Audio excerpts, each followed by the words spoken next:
Okay, this young patient with recurrent prolonged chest pain, this young patient with recurrent prolonged chest pain at rest with unremarkable ECG and cardiac stress test, most likely esophageal chest pain. Esophageal chest pain from gastrointestinal reflux disease is the most common mimicker of angina. It can be often distinguished from angina related to the coronary artery disease based on history. Patient's characteristics: esophageal chest pain is most likely in young years, less than 50 years patients without multiple cardiac risk factors. This patient has only a single cardiac risk factor, obesity, which also predisposes to the esophageal chest pain. Timing: esophageal chest pain lasts longer, hours; angina typically lasts minutes. Precipitating factor: esophageal chest pain often occurs at rest. Angina is typically precipitated by physical exertion. Esophageal pain may have specific associated features include regurgitation, dysphagia, improvement with antacid. In contrast, pain radiation and quality are less reliable distinguishing factor because esophageal and cardiac afferent pain fibers overlap at multiple spinal cord level, leading to similar uh, referred pain location, arm, jaw, and the precipitations of the squeezing or burning. The presumptive diagnosis of the esophageal chest pain may necessitate confirmation with additional testing with endoscopy in high-risk patient when the diagnosis is uncertain. In the low-risk patient, a trial of antacid therapy is an appropriate next step. Okay, option B. Although vasospastic prinzmetal angina can occur at rest in younger individuals, symptoms typically last for minutes rather than prolong the duration of pain seen in this patient.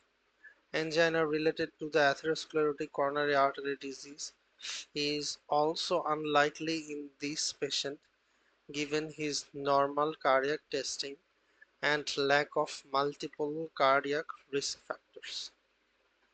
And it's not the option D.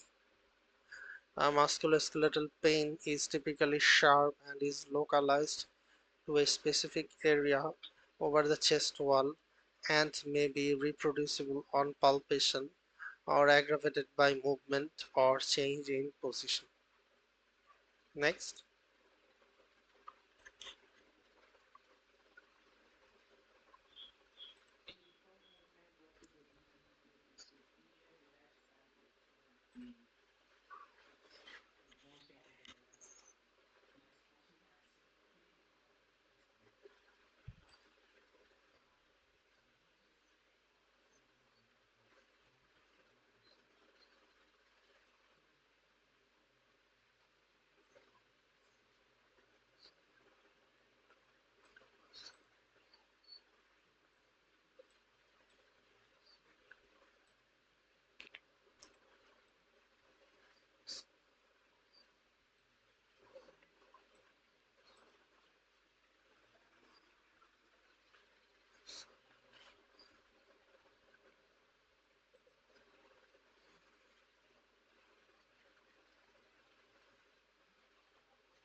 Okay,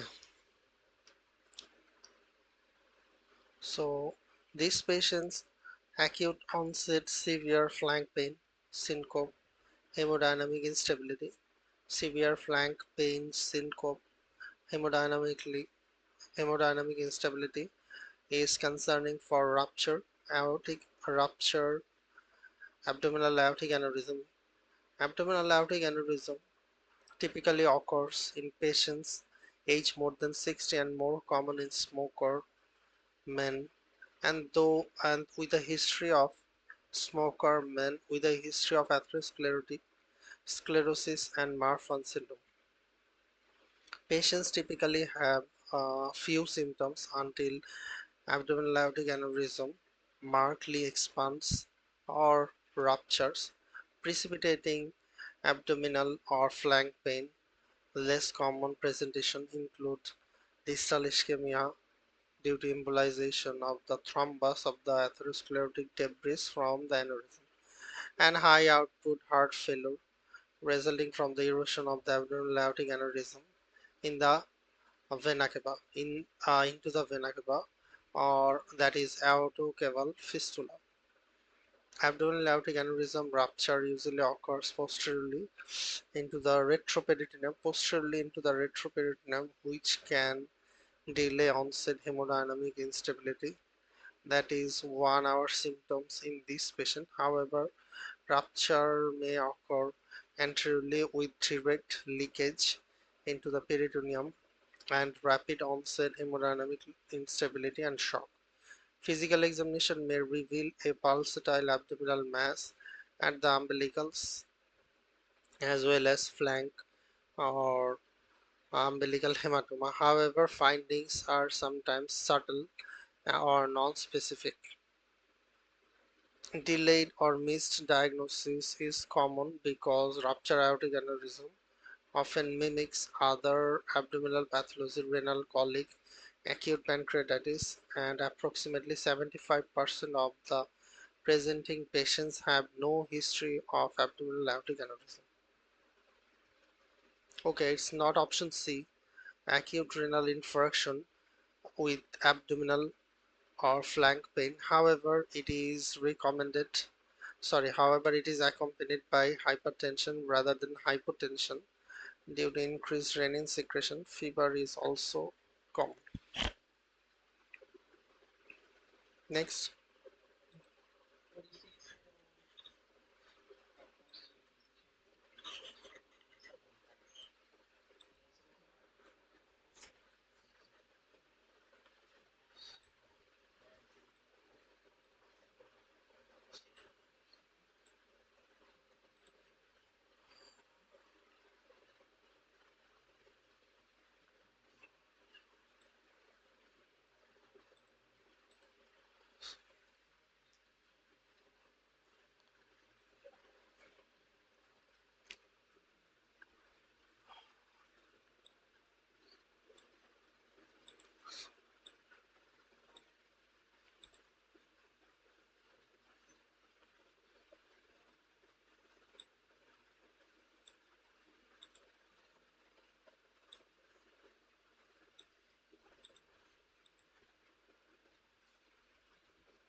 Okay.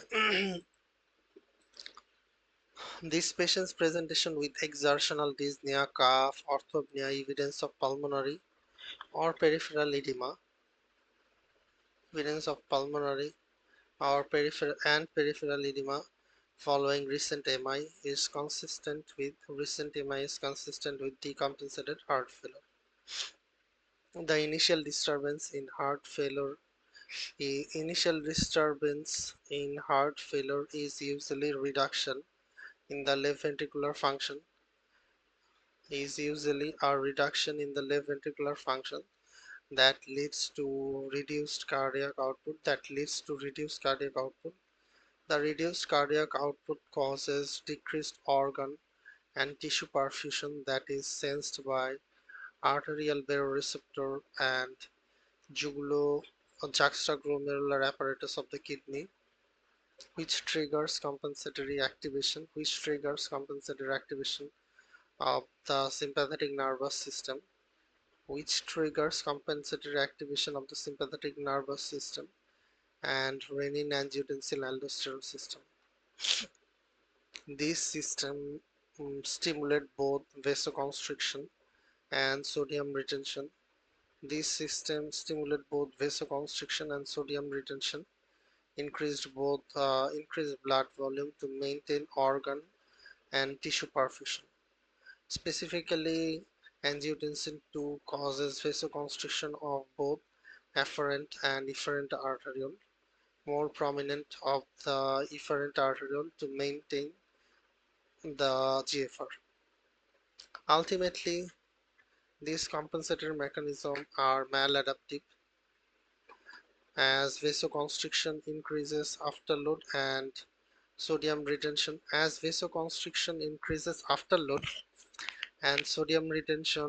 increases preload, both of which place additional strain of the failing heart and further reduce the cardiac output. A vicious cycle ensues, and eventually progressing to clinical decompensation with overt volume overload. Yes, plasma colloidal pressure is mostly driven by albumin concentration. It is low in nephrotic syndrome and decompensated cirrhosis, but it is typically normal in decompensated heart failure. Edema in decompensated heart failure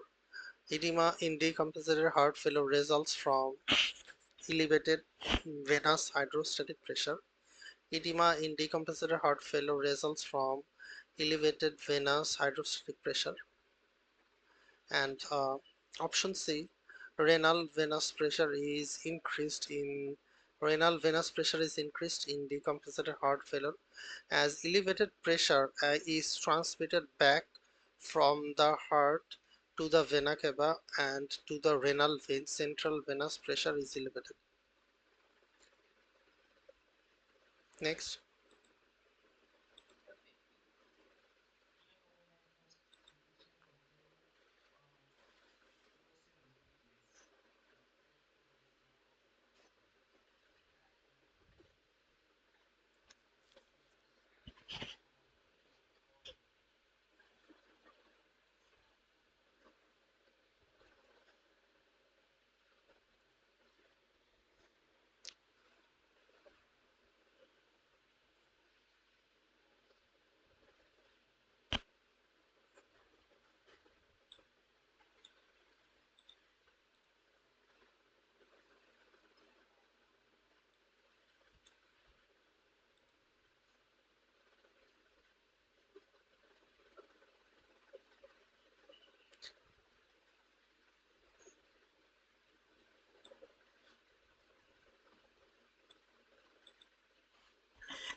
Okay, it's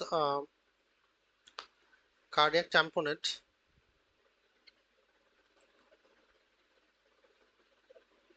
Okay, this patient's presentation suggests pericardial effusion or cardiac tamponade. The etiology is most likely infectious. Viral pericarditis due to recent upper respiratory or viral due to recent upper respiratory viral illness. This patient has this patient has this patient has all three features of Beckstrad associated with cardiac tamponade, hypertension, distended neck vein, muffled heart sounds. Pulsus paradoxus more than 10 millimeter of mercury. Pulsus paradoxus more than 10 millimeter of mercury drop in the systolic blood pressure during inspiration is also a common finding. Abdominal examination can also show positive hepatojugular reflex. Cardiac tamponade is due to fluid accumulation. Cardiac tamponade is due to fluid accumulation in the pericardial cavity that increases the intrapericardial pressure above the diastolic ventricular pressure. These restricts venous return to the heart. And lower right and left ventricular filling. The net result is decreased preload, stroke volume, and cardiac output. Lung examination typically shows clear lungs to auscultation due to decreased ventricular filling rather than volume overload. Due to decreased uh, ventricular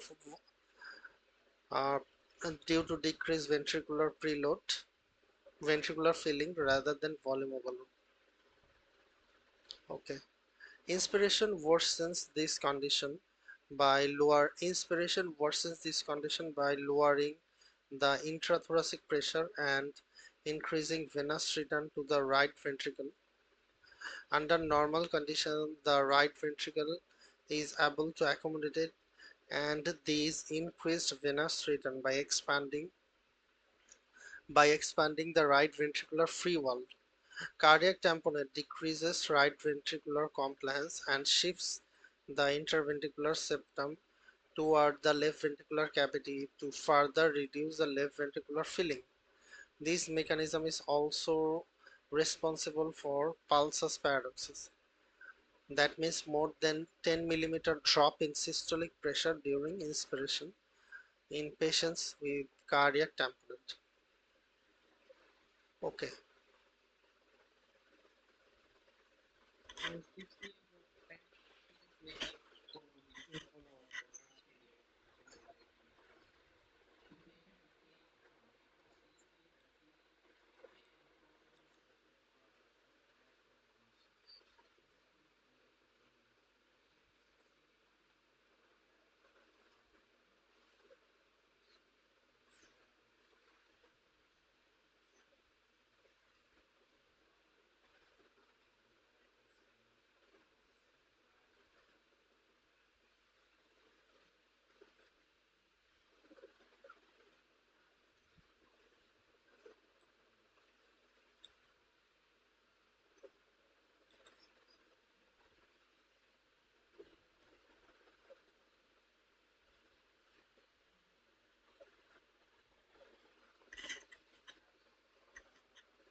Okay,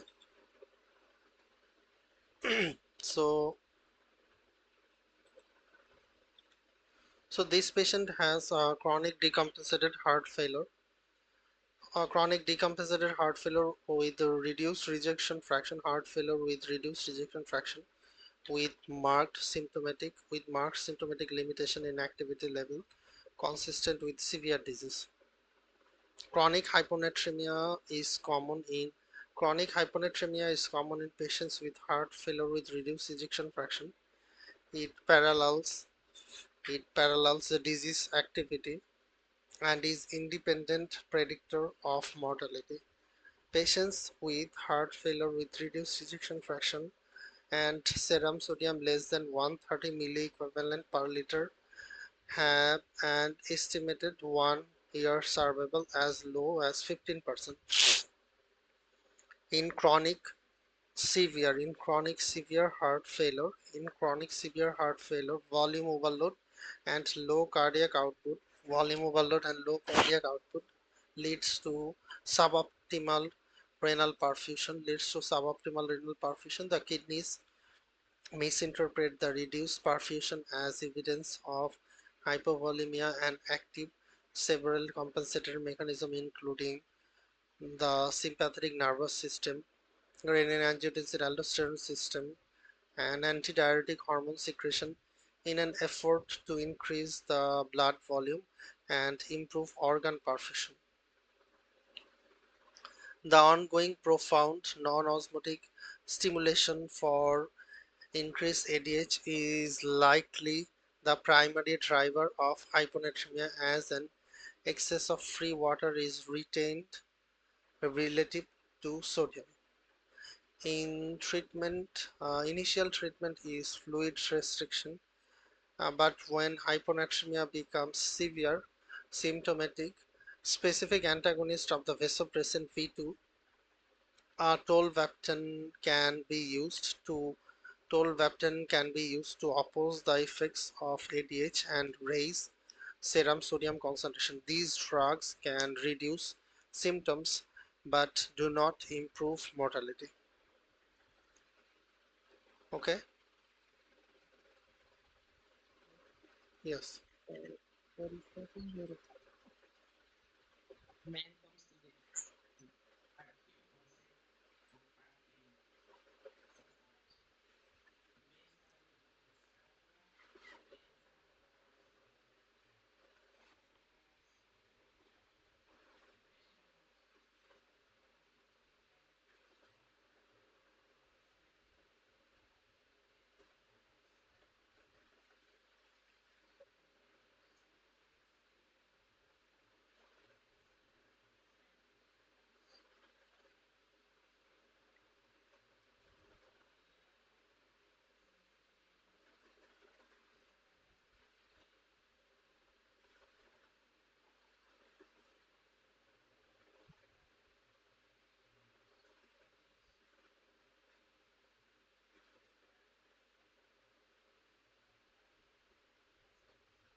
Okay,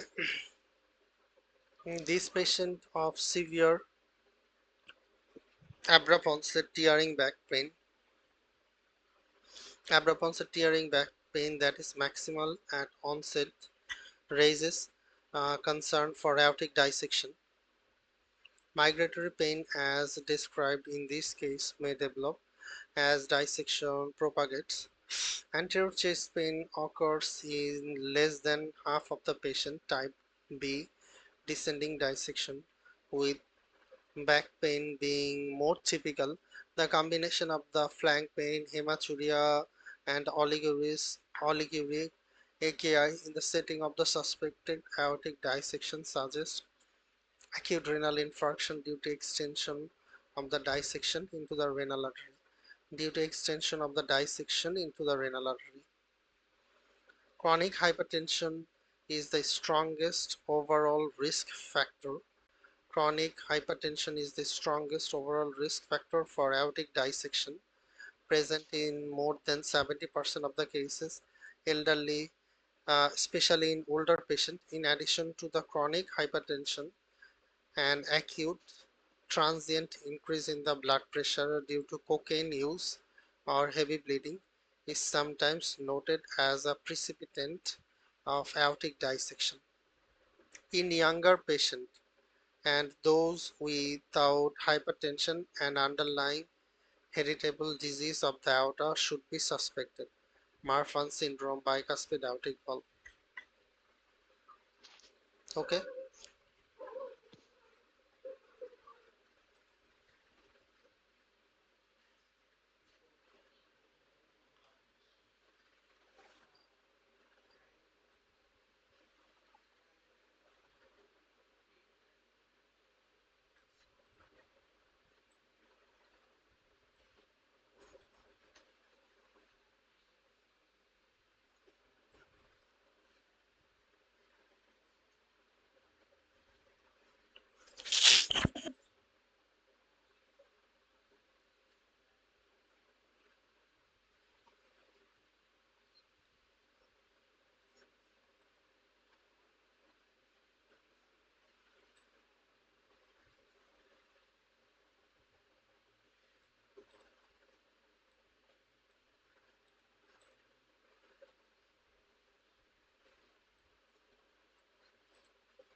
management.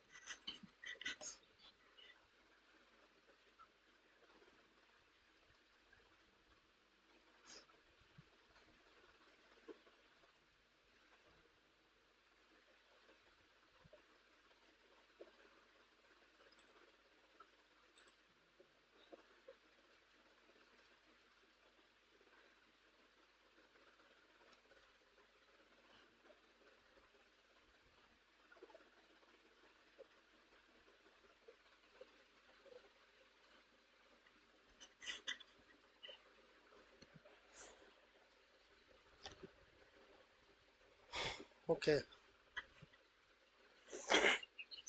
this is a revised cardiac risk index. So it is not high risk surgery, like revised cardiac risk index, a six risk predictor: high risk surgery, ISD, history of congestive heart failure, history of cerebrovascular disease, stroke TIA, diabetes mellitus treated with insulin, and preoperative creatinine more than 2 mg per deciliter. If 0 to 1 factor, low risk; if more than 2 factor, elevated risk. Okay. Patients being considered for non-cardiac surgery. Patients being considered for non-cardiac surgery should undergo preoperative cardiovascular risk assessment. Preoperative cardiovascular risk assessment with a validated predi- prediction tool that incorporates both a procedure and patient-specific variable. Although newer models, American College of Surgeons surgical risk calculator are available, the revised cardiac risk index remains relevant due to its prolonged validation and okay. These patients, in contrast, look at the in contrast, when estimated risk is more than 1%, revised cardiac risk index is more than 2, further preoperative evaluation should be done. Okay, requiring 4 metabolic. Okay, look at the met portion. Less than 4 met means eat or dress, use toilet, use indoor in the house, do light house housework. But 4 or more than 4 met means climb a flight of stairs, run a short of distance, do yard work, and participate in the golf, tennis, and dancing. Okay, so patients with increased risk more than one person who can perform 4 or more than 4 met, climb a flight of stairs, do yard work, can proceed to surgery, without further evaluation. This patient who is able to climb up a flight of stairs from her basement likely has 4 or more than 4 met functional capacity and would be able to proceed to surgery even if she had more than 1% risk of perioperative major adverse cardiac events. And patients with increased risk and unknown or poor less than 4 met functional status require further consideration. Cardiac stress testing is recommended. If cardiac intervention is necessary, will impact surgical or perioperative management, postponing elective surgery for revascularization followed by 6 months of antiplatelet therapy. Because these patients are typically less likely to achieve adequate exercise workload, pharmacological based stress testing is recommended over exercise based treadmill and stress testing. Okay,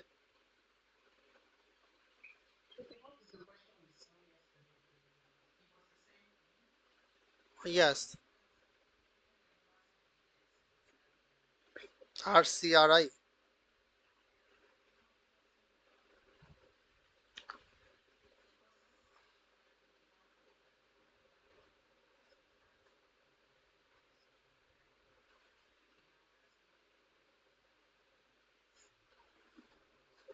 In this question, they haven't used the maths here. First look, they have multiple calculator like American College of Surgeons surgical risk calculator are available, so they can use that. They can use it is useful like RCRI. It is relevant because it has prolonged validation and it is simple. Like there are some simple 6 predictors, and if it is more than 2, which is elevated risk, so where you need to do some further investigation. uh, in this question, how they like is it this patient ECG has normal sinus rhythm and with evidence of prior MI, so prior MI is not a risk factor.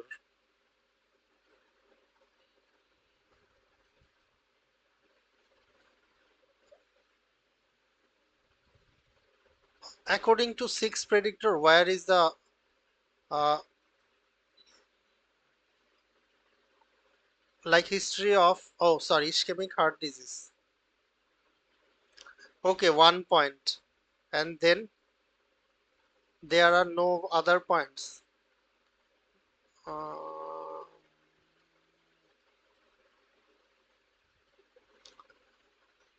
you got the question.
Okay, so this patient's presentation and risk factor, smoking, family history, student therapy are concerning for ACS, acute coronary syndrome. Retrosternal chest pain relating to the left arm with associated diaphoresis, nausea, vomiting usually suggest acute coronary syndrome.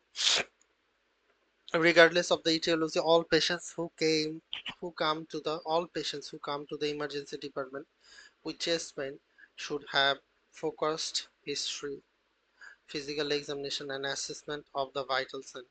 Unstable patients with abnormalities in airway, breathing, circulation, and with life-threatening arrhythmia should be stabilized and assessed for underlying causes.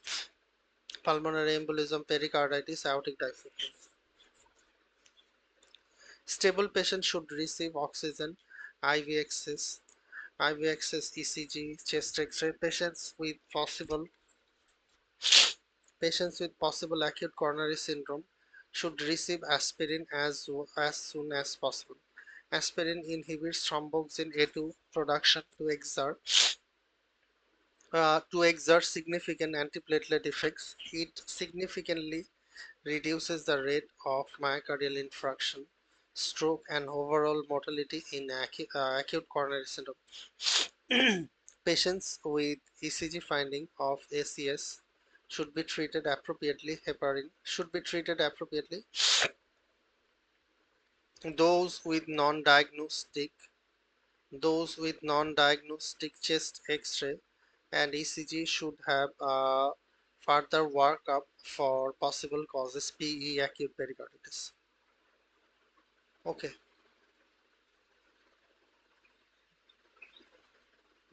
yes.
Is it pulmonary hypertension type of thing, like right heart failure? Is it crackles? Okay, so it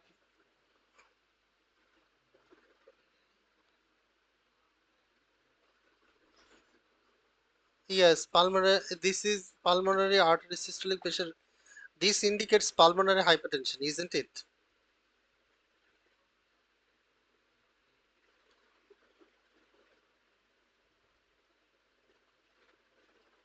Is it like biventricular failure?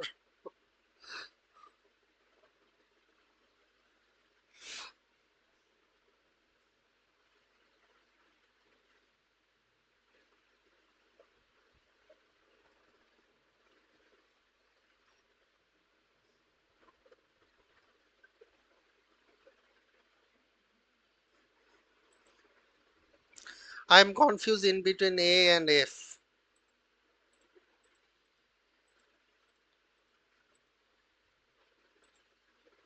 Uh,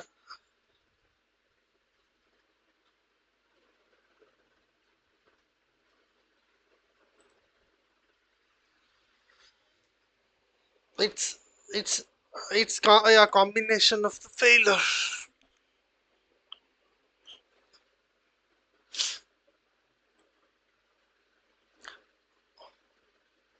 Like pulmonary hypertension can happen due to left heart disease, like group 2. So left heart failure itself can cause right heart failure. So that's why.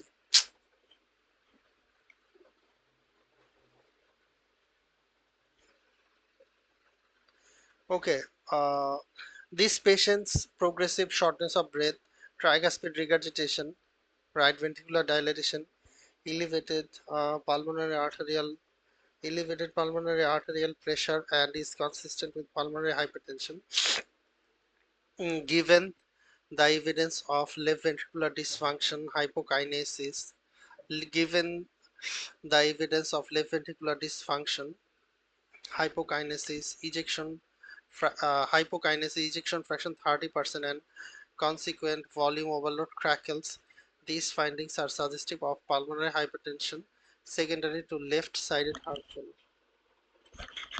After identification of pulmonary hypertension, the next step is to classify the group because whose pulmonary hypertension group designation determines treatment.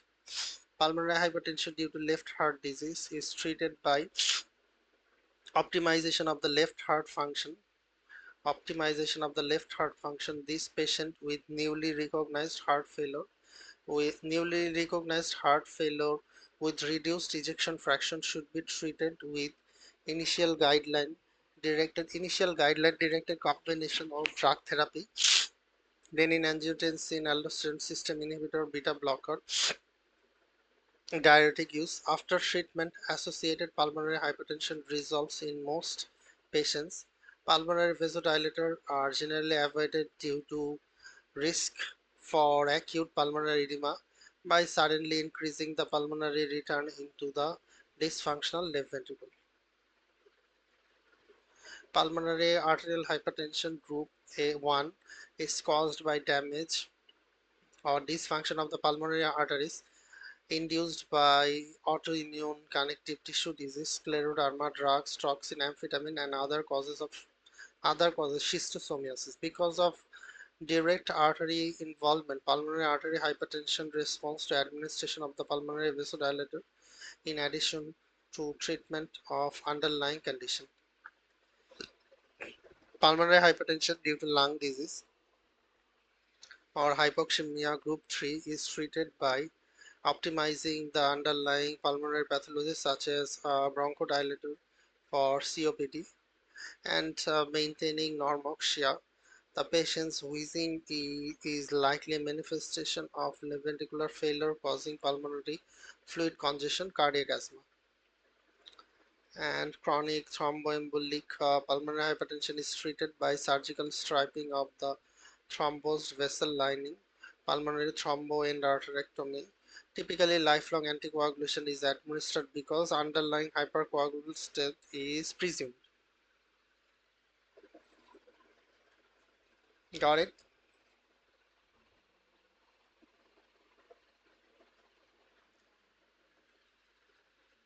Okay. I'm going through, I'm reading the box. Okay. Management of pulmonary hypertension.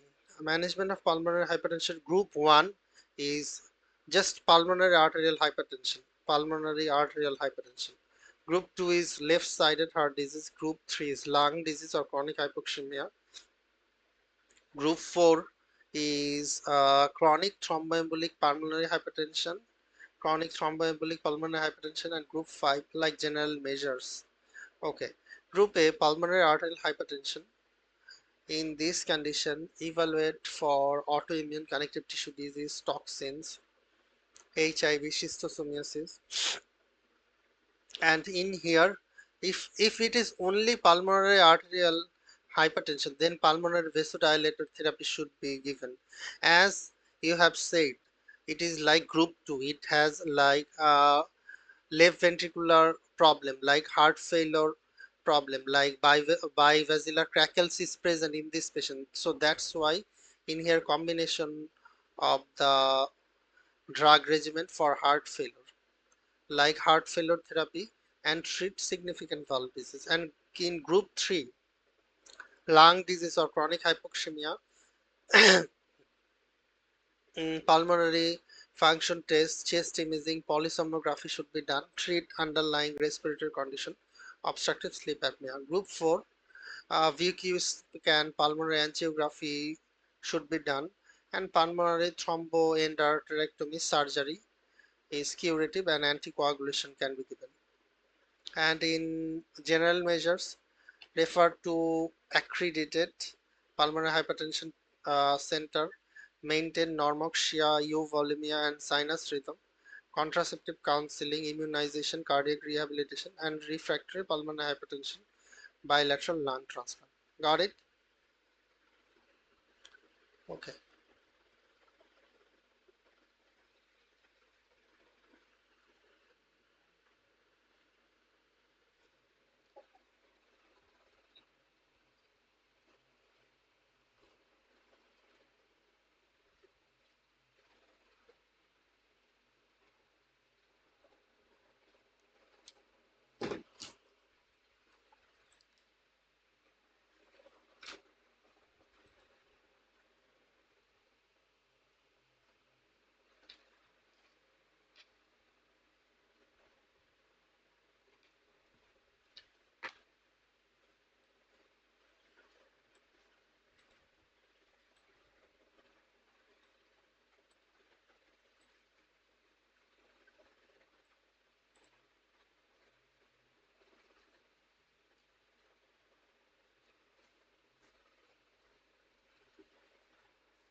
It's heart failure.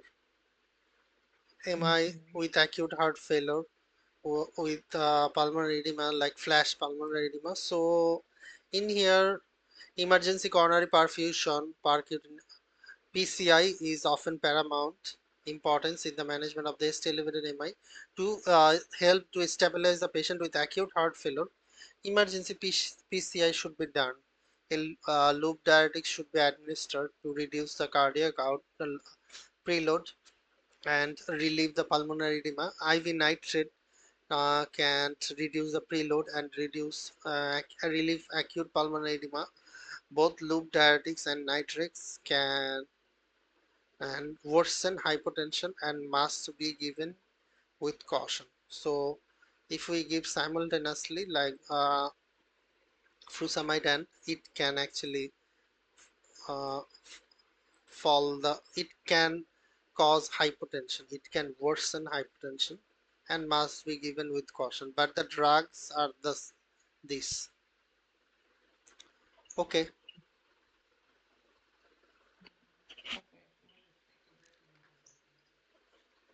let's take a break. Okay, I'm coming. Okay.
Hello, Song. Hello, hello. Yes,